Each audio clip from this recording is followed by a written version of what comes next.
નમસ્તે વિદ્યાર્થી મિત્રો, લાસ્ટ લેક્ચરની અંદર આપણે જે વધારાનું છે તે છે એના એક્ઝામ્પલ્સ છે આપણે જોયા. આજના આ લેક્ચરની અંદર જે બાકીના એક્ઝામ્પલ્સ છે એ વન બાય વન જોઈએ. વધારાનું છે તે એક્ઝામ્પલ નંબર 7.15 110 વોલ્ટ 60 હર્ટ્ઝ એસી સ્ત્રોત સાથે 100 માઇક્રોફેરાડનું કેપેસિટર અને 40 ઓહ્મનો અવરોધ શ્રેણીમાં જોડેલા છે. તો સૌથી પહેલા તો મિત્રો જે અહીંયા અવરોધ અને કેપેસિટર છે એ બંને શ્રેણીમાં છે અને સોર્સ છે એ 110 વોલ્ટ અને 60 હર્ટ્ઝ છે. તો પહેલું તો જે વિગતો આપી છે એને નોંધી લઈએ. અહીંયા એક તો આપણને VRMS એટલે 110 વોલ્ટ આપી દીધા છે. આવૃત્તિ આપણને આપી દીધી છે 60 હર્ટ્ઝ.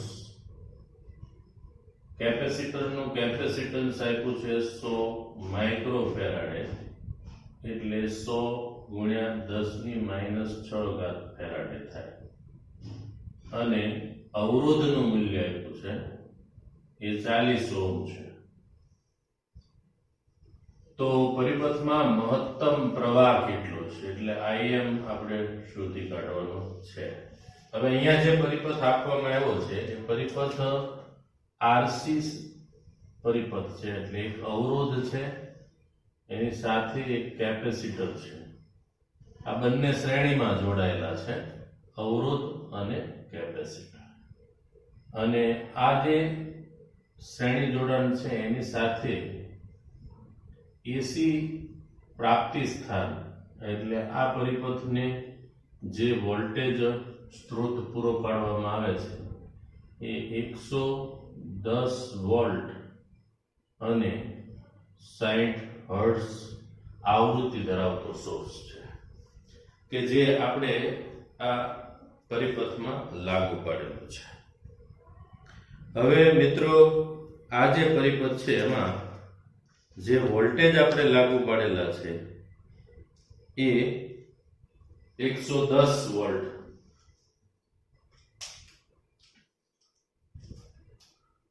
અને આવૃત્તિ છે એ 60 હર્ટ્ઝ છે. સૌથી પહેલા તો આ RC AC શ્રેણી પરિપથ નો ઇમ્પિડન્સ શોધી લઈએ.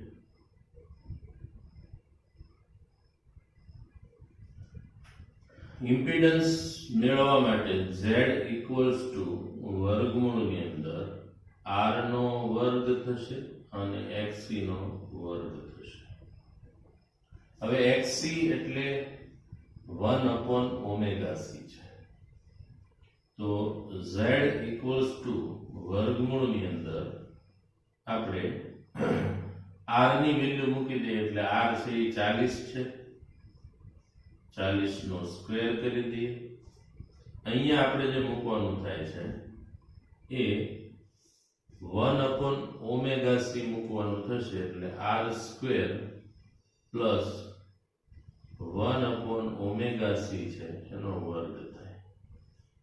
તો અહીંયા 1/ω એટલે 2πf છે અને f એટલે 60 આપેલા છે અને C એટલે કેપેસિટરનું કેપેસિટન્સ છે એ 100 માઇક્રોફેરાડે છે એટલે 10⁻6 છે.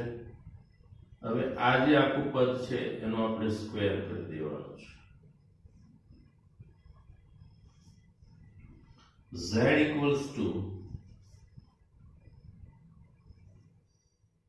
40 નો વર્ગ છે એ 1600 થશે. અને આ જે પદ છે એનું સાદુરૂપ આપણે આપી દઈએ તો 1 2 ને 3 શૂન્ય છે. અહીંયા 10⁻6 છે.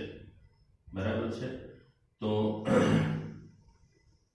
10⁻6 છે, 3 શૂન્ય છે એ કેન્સલ કરી દઈએ તો 3 શૂન્ય વધે એટલે ઉપર લઈ જઈએ એટલે ઉપર આપણે લખવું હોય તો લખી શકીએ 1000 ભાગ્યા 6 ગુણ્યા 2 એટલે 12 પાઈ અહીંયા મૂકી દઉં છું અને આનો સ્ક્વેર કરી દઉં. હવે આનું સાદુરૂપ છે એ આપણે કેલ્ક્યુલેટરની મદદથી કેટલું આવે છે એ ચેક કરી લઈએ. તો 1600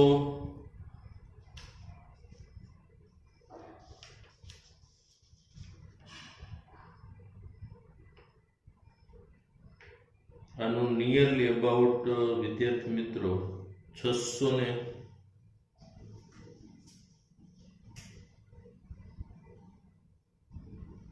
આ 1600 થાય છે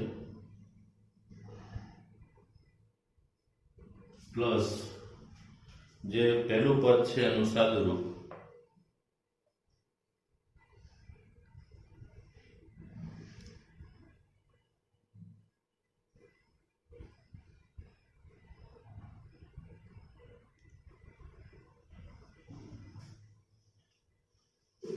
એ 25.54 આવે છે. આનો વર્ગ કરી દઈએ ને z ઇક્વલ્સ ટુ આનો વર્ગ ને આમાં ઉમેરી દઈએ. આમ તો 25 એટલે 625 થાય અને 625 છે એમાં 0.54 છે એનો વર્ગ કરીએ એટલે નિયરલી અબાઉટ છે 650 ગણી લો અને આમાં એડ કરી દો. આપણે 650 એડ કરી દઈએ તો આ z જે છે એ કેટલો થશે? આપણે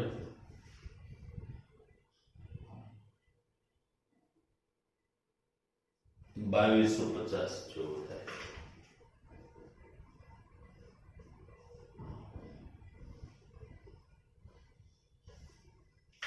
અને z નું મૂલ્ય હવે 2200 એટલે વિદ્યાર્થી મિત્રો કે 2200 નું વર્ગમૂળ કેટલું થાય એ આપણે નક્કી કરવું છે. તો 2200 છે એનો વર્ગમૂળ તો 2200 ની નજીક કોનો વર્ગ થાય છે એ આપણે ચેક કરવું પડે. તો આપણે જોઈએ છે કે ભાઈ 50 નો વર્ગ હોય બરાબર એ કરીએ તો 50 નો વર્ગ 2500 થાય જે 2200 ની નજીક છે પણ 2500 થી ઓછું છે એટલે નિયરલી અબાઉટ હું અહીંયા આંકડો લખું છું એ 48 ઓહમ લખું છું. તો આપણને આ પરિપથ છે એનો ઇમ્પિડન્સ મળી ગયો. હવે તમારે પ્રવાહ શોધવાનો છે. તો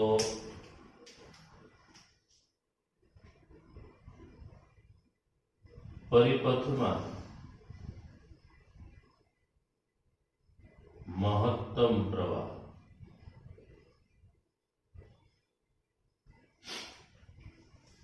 અને મહત્તમ પ્રવાહ છે એને આપણે IM કહી દઈએ. તો આ કેટલો છે આપણે મેળવવાનો છે.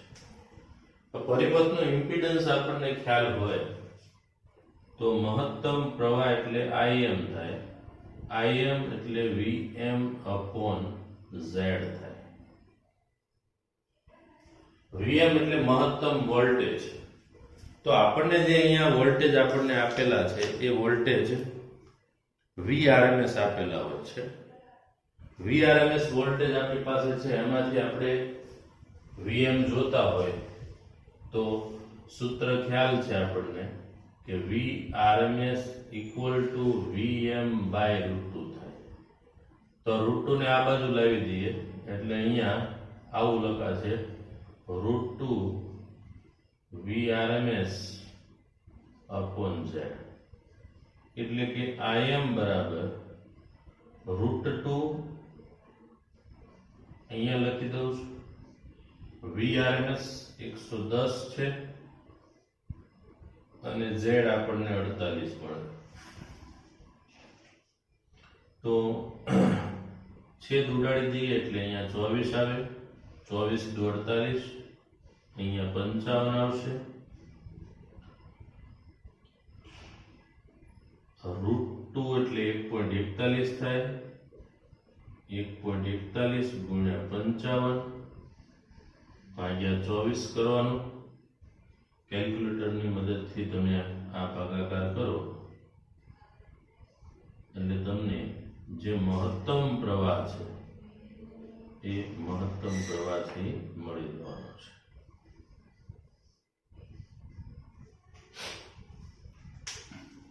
જે આઈ થિંક લગભગ આમ જોવા જઈએ તો 24 છે એટલે 25 to 50 થાય અને આને એડ કરી દઈએ છીએ એટલે નિયરલી અબાઉટ 3 એમ્પિયર આવશે.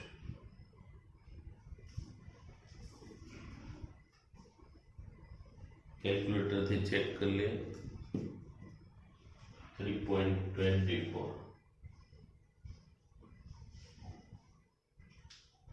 હવે તમારી પાસે માંગ્યું છે મહત્તમ પ્રવાહ અને મહત્તમ વોલ્ટેજ વચ્ચેનો સમય તફાવત.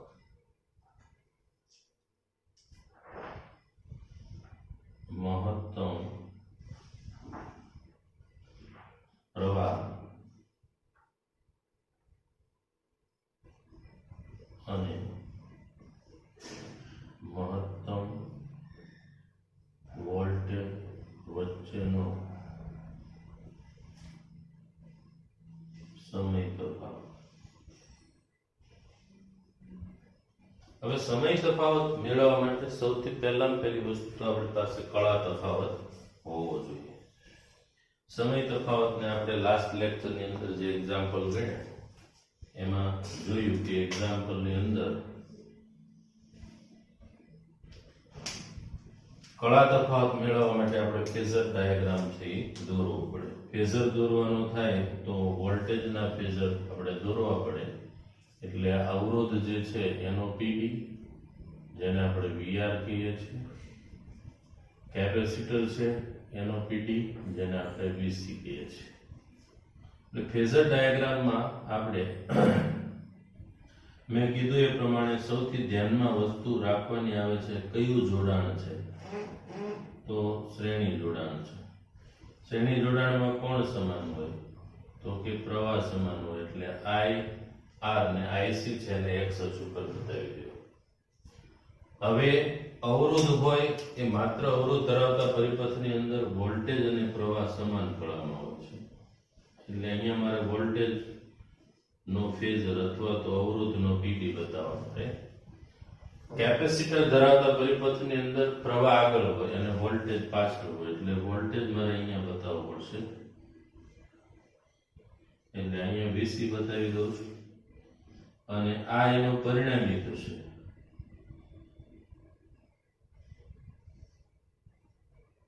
જેને આપણે વી કહી દઈએ અને આ થશે કળા તફાવત ડેલ્ટા અથવા ફાઈ જે કહેતા હોય. તો ફાઈ મેળવવો હોય આપણે તો કળા તફાવત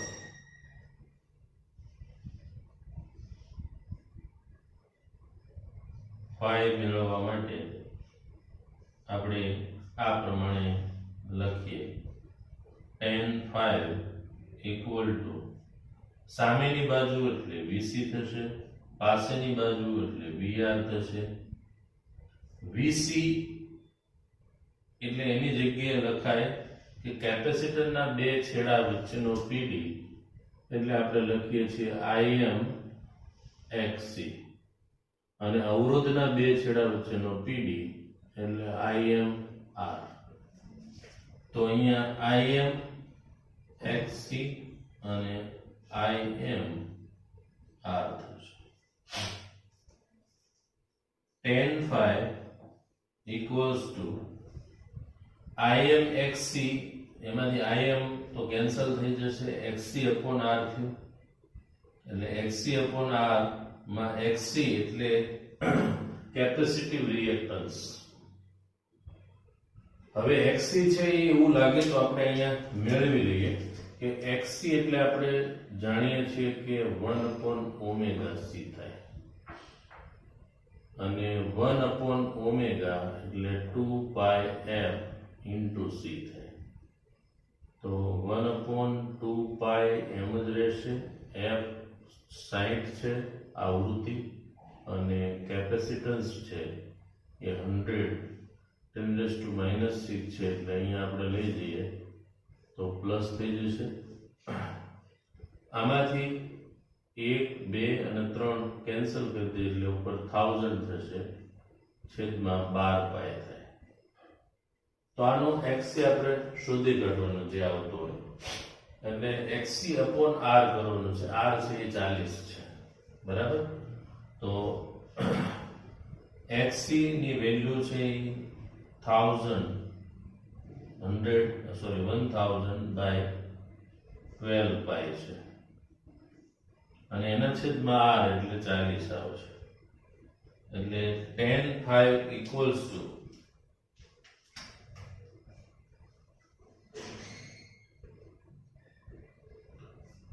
એક મીંડું આપણે કેન્સલ કરી દઈએ તો ઉપર 100 આવશે અને છેદમાં 12 ચોક 48 પાય. આમ તો 48 દુ 96 થાય એટલે ઉપર નિયરલી અબાઉટ 2.1 લખીએ અને છેદમાં 3.14 લખીએ તો આનો જે આન્સર છે 2.1 ભાગ્યા 3.14 એ લગભગ 0.6635 મળે છે.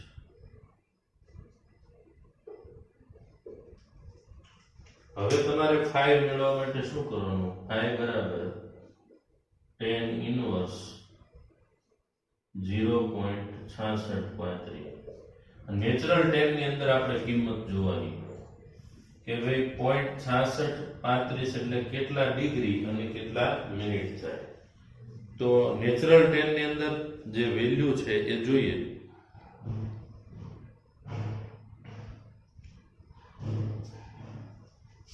તો નિયરલી અબાઉટ 34 ડિગ્રી જેવું થાય છે એટલે 5 આપણને 34 ડિગ્રી મળ્યો. કળા તફાવત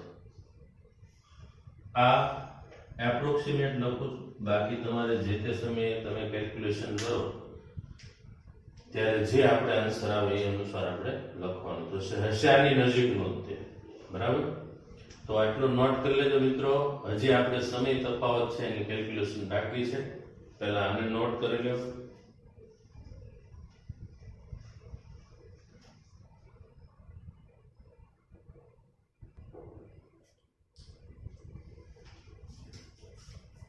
હવે મેળવીએ આપણે મહત્તમ પ્રવાહ અને મહત્તમ વોલ્ટેજ વચ્ચેનો સમય તફાવત, જેને આપણે લાસ્ટ લેક્ચરમાં આ પ્રમાણે મેળવ્યું હતું એને ડેલ્ટા ટી નામ આપ્યું હતું, જેમાં આપણે ત્રિરાશિ મૂકેલી હતી.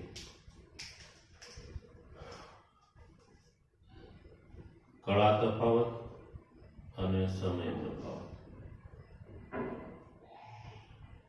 2π રેડિયન જેટલો વોલ્ટેજ અને પ્રવાહ વચ્ચે કળા તફાવત હોય તો એ વખતે સમય તફાવત છે t સેકન્ડ હોય. કેપિટલ T એટલે એક પરિભ્રમણ પૂર્ણ માટે લાગતો સમય. તો 5 જેટલો કળા તફાવત હોય એ વખતે સમય તફાવત કેટલો હોય? તો ડેલ્ટા ટી બરાબર 5 into t upon 2π આપણે લીધું. અને આને મેં આ રીતે લખી નાખ્યું હતું 2π upon t. t છે અને છેદમાં લઈ નાખ્યો, છેદનો છેદ અંશમાં જાય એટલે 5 upon ઓમેગા થાય. તો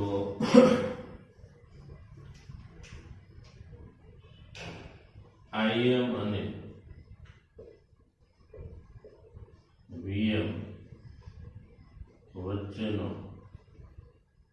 સમય તફાવત ડેલ્ટા ટી બરાબર 5 upon ઓમેગા છે.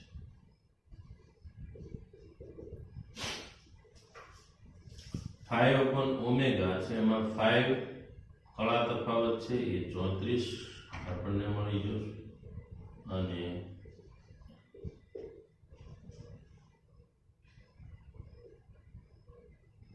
જે ઓમેગા છે એ 2 પાઈ f હોય છે, એટલે 34 એ ડિગ્રીમાં છે. ડિગ્રીમાંથી આપણે એને રેડિયનમાં ફેરવવા પડે, એટલે પાઈ અપોન 180 વડે ગુણવા પડશે. એટલે આ 2 પાઈ થઈ જશે, આ 60 થઈ જશે, અને અહીંયા ઉપર જે 34 ડિગ્રીમાં છે એને આ પ્રમાણે આપણે રેડિયનમાં ફેરવી નાખીએ. કારણ ઓમેગા છે એનો એકમ રેડિયન અપોન સેકન્ડ, ફાઈ નો એકમ રેડિયન એટલે કેન્સલ થઈ જશે, સેકન્ડ અંશમાં આવી જશે, ફાઈ ને આપણે રેડિયનમાં ફેરવવા પડે. બરાબર? તો આનું જે કંઈ સાદુરૂપ આવશે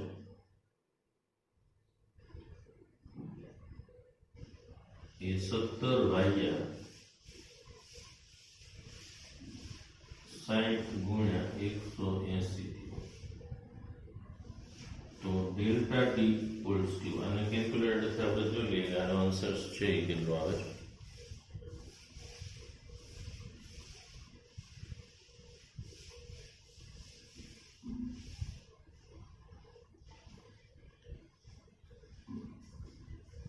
જવાબ આવશે 1.55 ગુણ્યા 10⁻³ સેકન્ડ, અથવા ડેલ્ટા ટી બરાબર 1.55 મિલીસેકન્ડ. તો આ છે મહત્તમ પ્રવાહ અને મહત્તમ વોલ્ટેજ વચ્ચેનો સમય તફાવત. બરાબર? નોટ કરી લેજો મિત્રો. વિદ્યાર્થી મિત્રો, નેક્સ્ટ એક્ઝામ્પલ 7.16, સ્વાધ્યાય 7.15 નો જે આગળનો એક્ઝામ્પલ આપણે જોયું એમાં પરિપથ સાથે 110 વોલ્ટ અને 12 કિલોહર્ટ્ઝ નો સ્ત્રોત જોડવામાં આવે છે. સૌથી પહેલા તો જે પરિપથ હતો એ આપણે ડ્રો કરી દઈએ. આગળનો પરિપથ એટલે અવરોધ અને કેપેસિટર બે હતો, જેને આપણે આરસી બંને શ્રેણીમાં હતા, એટલે આરસી એસી શ્રેણી પરિપથ હતો. એની સાથે એક સોર્સ સ્ત્રોત જે જોડેલો છે, એ સ્ત્રોત છે એ 110 વોલ્ટ અને 12 કિલો હર્ટ્ઝની આવૃત્તિ વયો છે. એટલે અવરોધ છે, આ કેપેસિટર છે. તો આરસી એસી શ્રેણી પરિપથ કહેવાય, કારણ કે અવરોધ અને કેપેસિટર બંને શ્રેણી જોડાણમાં છે. વોલ્ટેજ આપણને આપી દીધા છે VRMS 110 વોલ્ટ આપ્યા છે. આવૃત્તિ છે એ 12 કિલોહર્ટ્ઝ છે. કિલો એટલે મિત્રો 10⁻³ હર્ટ્ઝ થાય, એટલે આપણે લખીએ કે 12,000 હર્ટ્ઝ છે. આનો અર્થ એવો થાય કે આવૃત્તિ એટલે 1 સેકન્ડમાં થતા ડોલરોની સંખ્યા, કંપનની સંખ્યા. 1 સેકન્ડની અંદર 12,000 વખત આ સાયકલ્સ છે એ બદલાઈ જાય છે.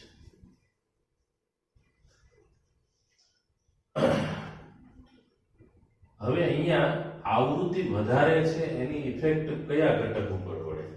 તો મિત્રો જે કેપેસિટર છે એ કેપેસિટરનો ઇન્ડક્ટિવ રિએક્ટન્સ જેને કહે છે XC, જે 1/ωc છે, અથવા આપણે 1/2π fc લખીએ. હવે આવૃત્તિ વધે એટલે XC is proportional to 1/f છે. તો f છે એ વધારે હોય તો XC છે એ ઘટે છે. ઘટે મીન્સ કે કેપેસિટર છે એનો અવરોધ છે, અસરકારક અવરોધ, એ ઘટી જશે. અને અવરોધ ઘટે એટલે સ્વાભાવિક છે વિદ્યાર્થી મિત્રો કે પ્રવાહનું મૂલ્ય શું થઈ જાય? વધી જાય છે. બરાબર? તો હવે અહીંયા આવૃત્તિ આપણી પાસે આવી ગઈ, એ પછી આપણે શોધી નાખીએ કેપેસિટિવ રિએક્ટન્સ.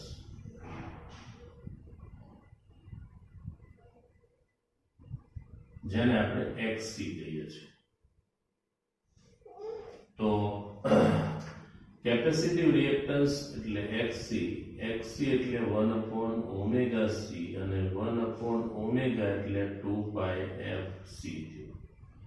તો XC is equal to 1/2π એટલે 3.14 મૂકી દઈએ અને f ની વેલ્યુ છે એ 12000 મૂકી દઈએ અને કેપેસિટર છે એનું કેપેસિટન્સ.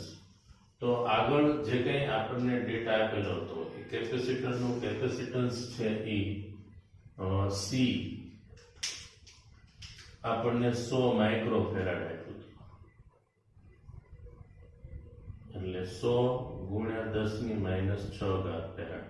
અને અવરોધ છે એ આગળના જે ક્વેશ્ચન છે એની અંદર R નું મૂલ્ય જે આપણે ધ્યાનમાં લેવાનું છે એ છે 40 ઓહમ છે.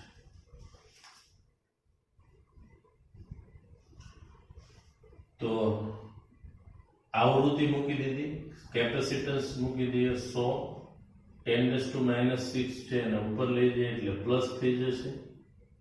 તો એના 6 મીંડા અહીંયા મૂકી દઉં છું, 10⁻6 એટલે એકડા પાછળ કેટલા મીંડા થશે? 6.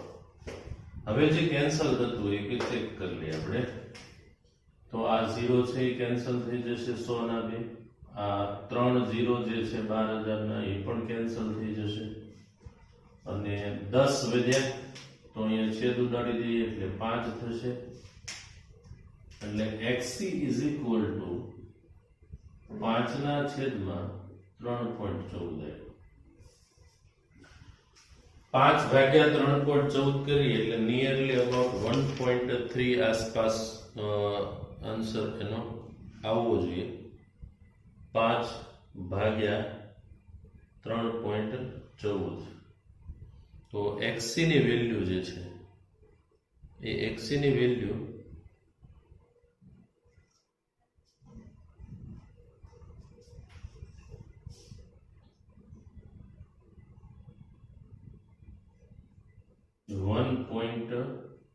.33 જેવી આવે છે.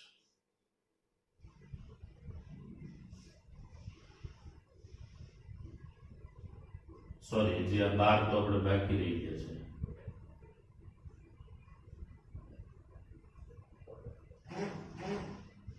એટલે 5/12 × 36 એટલે 37 જેવું આવશે. 5/37 કરીએ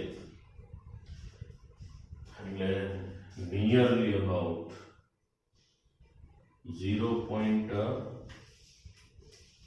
એની વેલ્યુ થશે 133.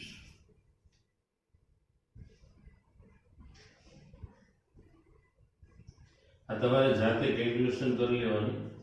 આ મુજબ છે એનો આન્સર આવશે આની નજીક હશે નિયરલી અબાઉટ. હવે XC મળી ગયા પછી RC AC શ્રેણી પરિપથ નો ઇમ્પિડન્સ આપણે શોધી કાઢીએ જેને આપણે Z કહીએ છીએ. તો Z is equal to વર્ગમૂળની અંદર આપણે R² plus XC નો વર્ગ લખતા હોય છે. હવે Z equals to R એટલે 40 છે અવરોધનું મૂલ્ય. XC આપણને મળ્યો છે 0.13 નો વર્ગ. પોઈન્ટ પછીની કોઈ પણ સંખ્યા એનો વર્ગ કરીએ એટલે લગભગ એ નિયરલી અબાઉટ બહુ નાનું મૂલ્ય એનું મળે. એટલે આ છેલ્લું પદ છે એને આપણે ધ્યાનમાં ન લઈએ તો ઇમ્પિડન્સ છે એ 40 ઓહમ થાય. લખવો જો લખજો, ખૂબ જ નાનું હોવાથી અવગણતા. કારણ કે 0.13 છે એનો વર્ગ કરશું એટલે 0.0 સમથિંગ આવશે એટલે વર્ગ કરી એટલે નાનું મૂલ્ય મળશે. બરાબર?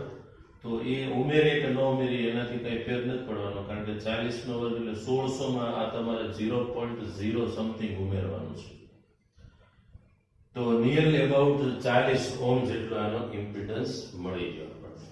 હવે એનો ઇમ્પિડન્સ મળ્યા પછી આપણે એ અને બી વિગત શોધવાની છે.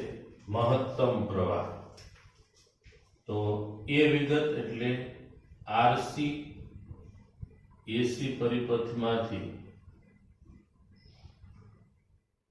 વહેતો મહત્તમ પ્રવાહ.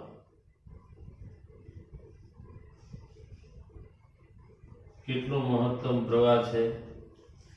મહત્તમ પ્રવાહ શોધવાનું સૂત્ર છે Im equals to Vm upon Z. Vm ની જગ્યાએ આપણે શું લખીએ છીએ? √2 Vrms upon Z થયું. V √2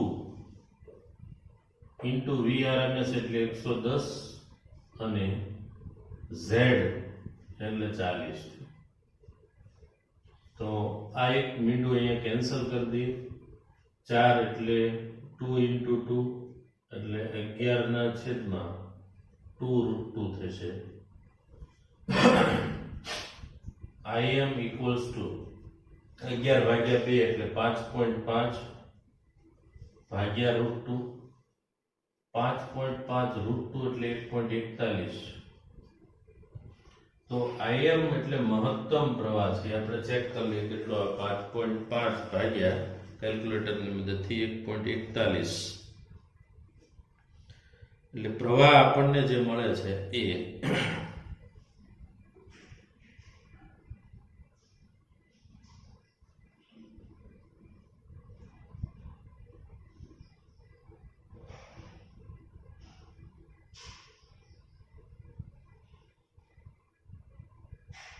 3.88 જેવો આવે છે.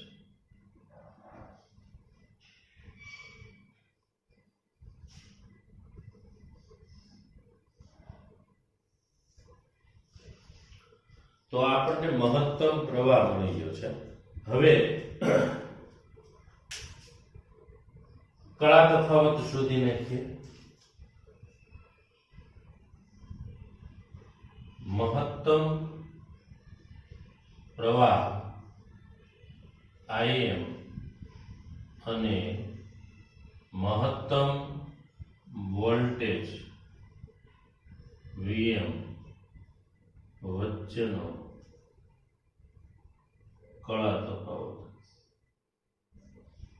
કળા તફાવતને આપણે ફાઈ કહીએ છીએ.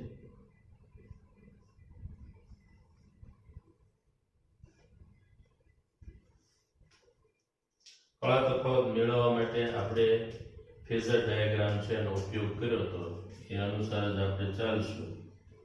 tan phi બરાબર Vc ના છેદમાં VR. Vc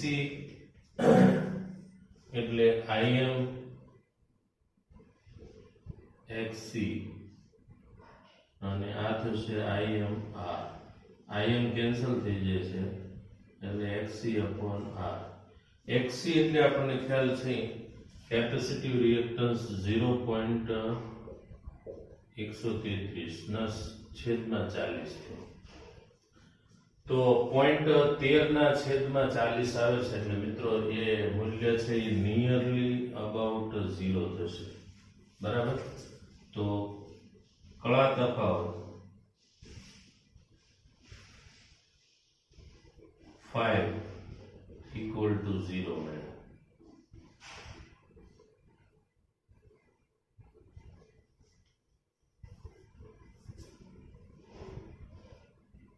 હવે આપણે જે ક્વેશ્ચન અંદર આપ્યો ખૂબ જ ઊંચી આવૃત્તિ એ કેપેસિટર વાહક બને છે. સમજાવો. તો ખૂબ જ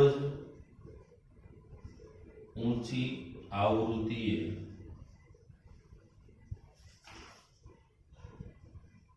capacitive reactance Xc is equal to 1 upon omega c એટલે કે 2 pi એફ સી સૂત્ર મુજબ એફ ખૂબ જ મોટો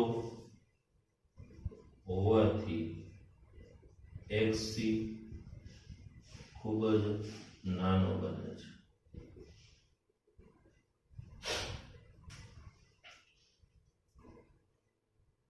તેથી કેપેસિટર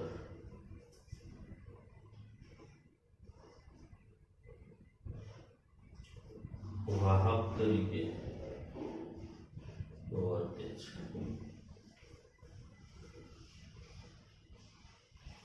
પછી તમને પૂછ્યું છે ડીસી પરિપથમાં, તો અહીંયાની જ આપણે લખી નાખશું ડીસી પરિપથમાં આવૃત્તિ એફ શૂન્ય હોય છે. તેથી આવૃત્તિ છે એ શૂન્ય હોય અને આવૃત્તિ શૂન્ય હોય એટલે એક્સસી એ અનંત બને છે. અને એક્સસી અનંત હોય તો આ પ્રકારનો જે પરિપથ છે એમાં ડીસી સપ્લાય સોર્સ આપેલો એની આવૃત્તિ છે એ શૂન્ય હોય તો ડીસી સોર્સની આવૃત્તિ શૂન્ય છે એટલે એક્સસી અનંત બને. એક્સસી અનંત બને એનો અર્થ શું થાય કે આમાંથી પ્રવાહ છે એ પસાર થવાનો નથી, કારણ કે કેપેસિટરનો અવરોધ અનંત થઈ ગયો. હવે અવરોધ ઇન્ફાઇનાઇટ હોય તો આપણે એવું કહી શકીએ કે કેપેસિટરમાંથી પસાર થતો પ્રવાહ એટલે I બરાબર VC અપોન અવરોધ કરી દઉં તો અવરોધનું મૂલ્ય એટલે આમ જોવા જઈએ તો આ એક્સસી છે, આ એક્સસી અનંત થઈ જાય તો I છે એ શું થઈ જાય છે? 0 થઈ જાય. પ્રવાહ ન બને એટલે ઓપન સર્કિટ કન્ડિશન કહેવાય. બને છે અનંત બને છે અને ઓપન સર્કિટ તરીકે વર્તે છે. તો વિદ્યાર્થી મિત્રો, આ જે એક્ઝામ્પલ્સ છે એની અંદર જે કંઈ કન્ટેન્ટ છે, આગળના જે એક્ઝામ્પલ જોયા એમાં આમાં એ ઘણું બધું ઉપયોગી થાય એવું કન્ટેન્ટ છે. આ ટાઈપના ઊંચી આવૃત્તિ લેવાથી શું થાય છે કેપેસિટરના કેપેસિટિવ રિએક્ટન્સમાં, અને ઓછી આવૃત્તિ લેવાથી ઇન્ડક્ટિવ રિએક્ટન્સમાં શું ફેરફાર થાય છે, અથવા વધારે આવૃત્તિ લેવાથી આ બે ઘટકોના રિએક્ટન્સમાં શું ફેરફાર થાય છે એને રિલેટેડ ઘણી વખત એમસીક્યુ પણ આપણને પૂછતા હોય છે. બરાબર, નોટ કરી લેજો મિત્રો. નેક્સ્ટ લેક્ચરની અંદર પાછા આપણે ફરીથી મળશું. આજે જે કંઈ એક્ઝામ્પલ્સ ચાલ્યા છે ફરજિયાતપણે હોમવર્કમાં 2 વખત લખી અને વોટ્સઅપ નંબર પર મોકલી આપવાના છે. Okay, thank you.